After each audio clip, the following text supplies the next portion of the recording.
बोलिए शंकर भगवान की जय हो।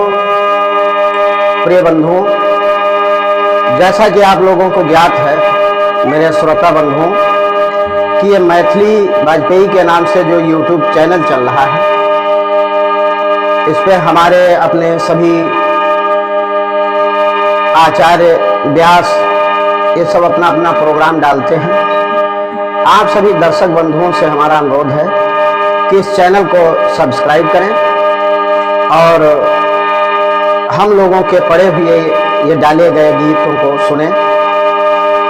आज हम आप लोगों के समक्ष एक छोटा सा प्रसंग, और ये प्रसंग क्या है, ये राम नाम का महत्व, ये राम नाम का महत्व जो है कि कलयुग में राम का नाम ही सर्वोपरि है। क्योंकि गोस्वामी बाबा तुलसीदास जी ने लिखा है, कहा है कि कलयुग केवल नाम आधारा, कलयुग केवल नाम आधारा।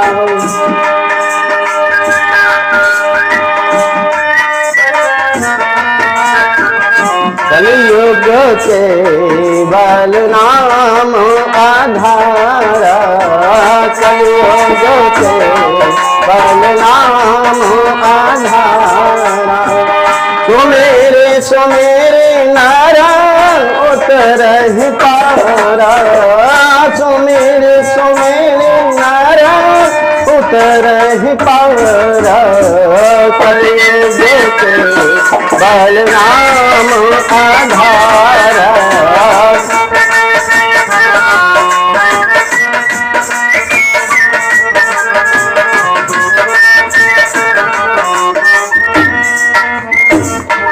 कलयुग में राम नाम ही सर्वोपरि है।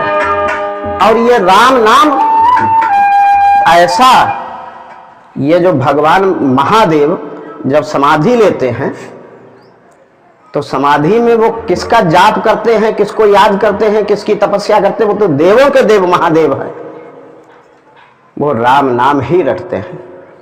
तो बंधुओं, हम सबको भी कहना चाहिए कि राम कहा जाए या श्याम कहा जाए, नाम अनमोल तुझ श्याम कहा जाए, नाम कहा जाए।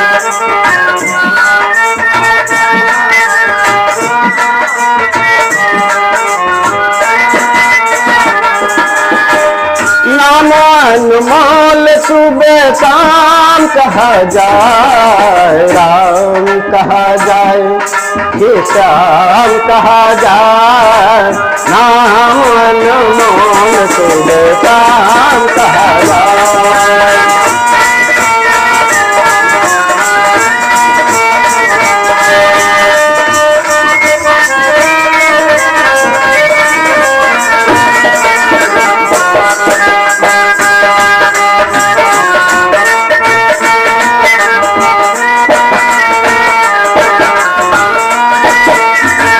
क्या कहना है? राम ने तो अहिल्या को तारा था, सभी भक्तों को पार उतारा था। राम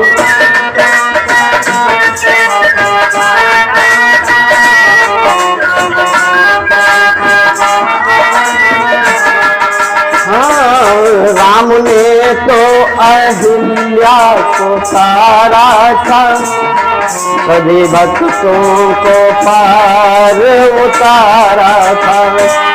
कहीं रावण मारा, कहीं बाली मारा, सुनो जग वालों, राम कहा जाए या श्याम कहा जाए, नाम अनमोल तुझ श्याम कहा जाए, नाम अनमोल के बेसाम कहा जाए, नाम अनमोल के बेसाम। तो ये ऐसा नाम है। तो राम रूपी अमृत पान करते रहे महादेव भगवान भोलेनाथ। बंधुओं, एक कहावत है कि अनहोनी को होनी कर दे, होनी को अनहोनी। तो होनी को अनहोनी और अनहोनी को होनी करने वाले बॉलीवुड में अमर अकबर एंथोनी, फिल्मी दुनिया में अमर अकबर एंथोनी, क्रिकेट में महेंद्र सिंह धोनी और देवताओं में देवों के देव महादेव हैं। बंधुओं, ये एक बहुत प्राचीन ग्राम था। उसमें एक मारकंड नाम के ऋषि रहते थे। उनके कोई संतान नहीं थी, वो निसंतान थे। तो बंधुओं, वो दोनों दंपति पति पत्नी भगवान शिव की आराधना करने लगे। क्योंकि उनके लेख में, उनके भाग्य में पुत्र का सुख नहीं लिखा हुआ था,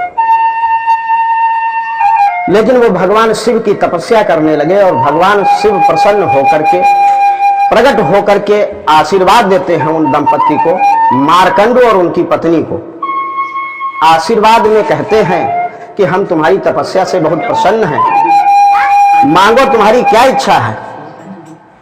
तो मारकंडू कहते हैं कि हे प्रभु भोलेनाथ, आप हमें पुत्र का सुख दे दें, हमारे कोई संतान नहीं, हमको एक पुत्र दे दें। तो भगवान भोलेनाथ कहते हैं कि हम आपको पुत्र दे सकते हैं, देंगे। आपको गुणहीन, जिसके कोई गुण ना हो, अगुण की खान हो, गुणहीन पुत्र, दीर्घायु पुत्र, एक ये ऑप्शन है, ये आप ले सकते हो। दूसरा ये कि गुणवान पुत्र तुमको चाहिए, लेकिन वो अल्पायु होगा, सिर्फ 16 साल की उसकी उम्र होगी। तो मारकंडू ने सोचा कि गुणहीन पुत्र लेने से अच्छा ये अल्पायु पुत्र ही हम ले लें।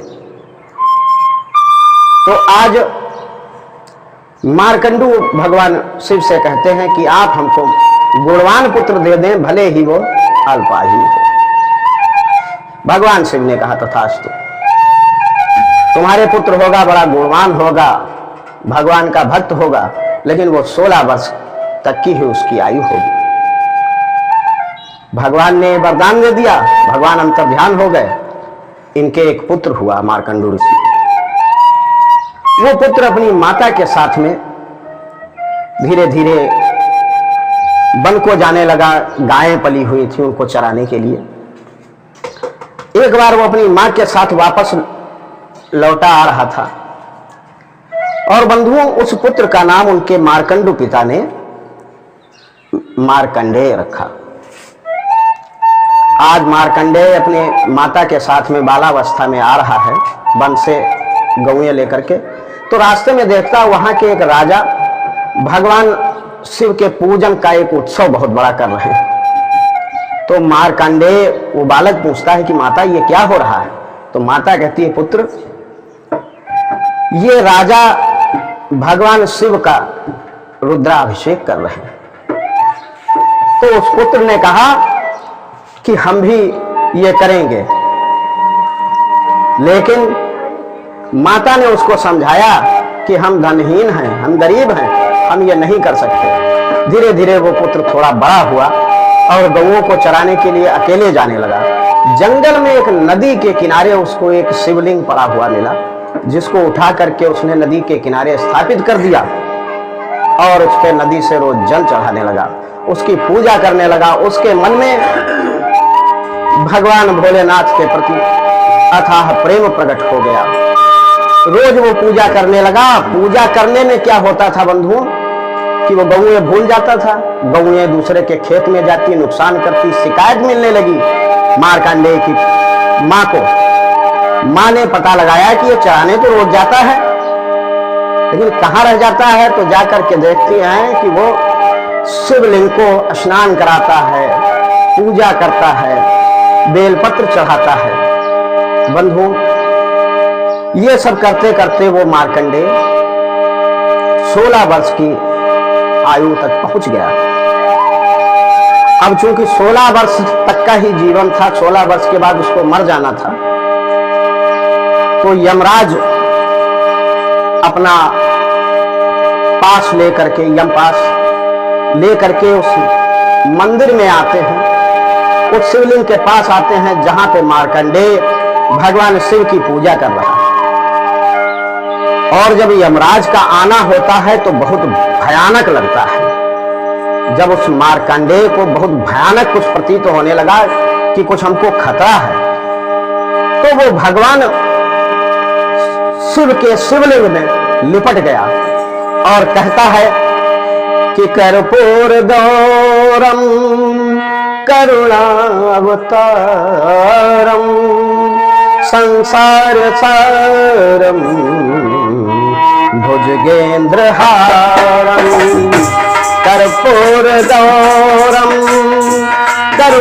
करुणावतारम संसार सारम भुजगेंद्र हारम सदा वसंतम हृदयारविंदे सदा वसंतम हृदयारविंदे भवम भवानी सहितं नमामि कर्पूर गौरम करुणावतारम संसार सारम भुजगेंद्र हारम कर्पूर गौरम।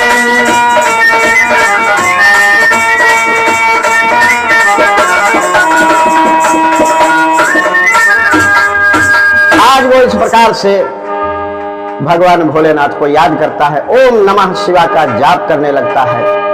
यमराज ने जब अपना पास फेंका तो पास वापस आ गया और वो अपनी भक्ति में लीन है। ओम नमः शिवाय, ओम नमः शिवाय, ओम नमः शिवाय।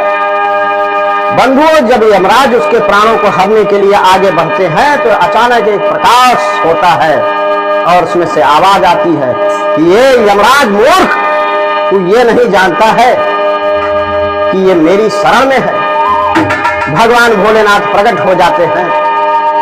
यमराज भगवान भोलेनाथ को प्रणाम करते हैं और कहते हैं, हे प्रभु, इसके प्राणों का अंत आज होना है, इसके प्राणों को ले जाना है। अगर आप ऐसे बाधक बनोगे तो इस सृष्टि का निर्माण और संचालन कैसे होगा। भगवान भोलेनाथ ने कहा, सृष्टि का निर्माण हो या ना हो, ये मेरी शरण में है और मेरी शरण में आए हुए को कोई मार नहीं सकता। बंधुओं, यमराज भोलेनाथ की बात सुनकर वापस चले जाते हैं और भगवान भोलेनाथ ने उस मार्कंडेय को अजय अभय दान दिया। आज 16 वर्ष की अल्पायु थी उसकी, दीर्घायु हो गया और अंततः उसने, वो एक महान ज्ञानी ऋषि हुए और अंततः उन्होंने मार्कंडेय पुराण जैसी रचना कर डाली। तो बंधुओं, भगवान भोलेनाथ देवताओं में देवों के देव एक ऐसे हैं कि अनहोनी को होनी कर दे, होनी को अनहोनी।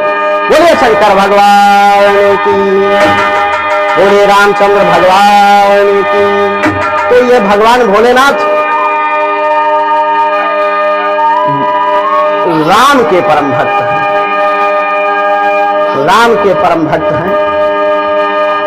तो इसलिए कहना है, आप सभी लोग बोलो, भगवान का, राम का नाम लो, ताकि आप सबका उद्धार हो, कल्याण हो। बोलो सीता सीताराम, बोलो राधे राधे श्याम, बोलो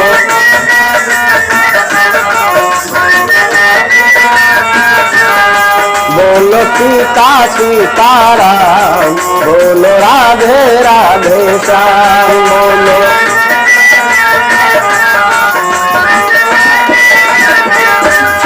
बोलो सीता सीताराम, बोलो राधे राधे श्याम, बोलो सीता सीताराम, बोलो राधे राधे श्याम, बोलो राधे राधे श्याम, बोलो सीता सीताराम, बोलो राधे राधे श्याम, बोलो सीता सीताराम, बोलो सीता सीताराम, बोलो राधे राधे श्याम, बोलो सीता सीताराम, बोलो राधे।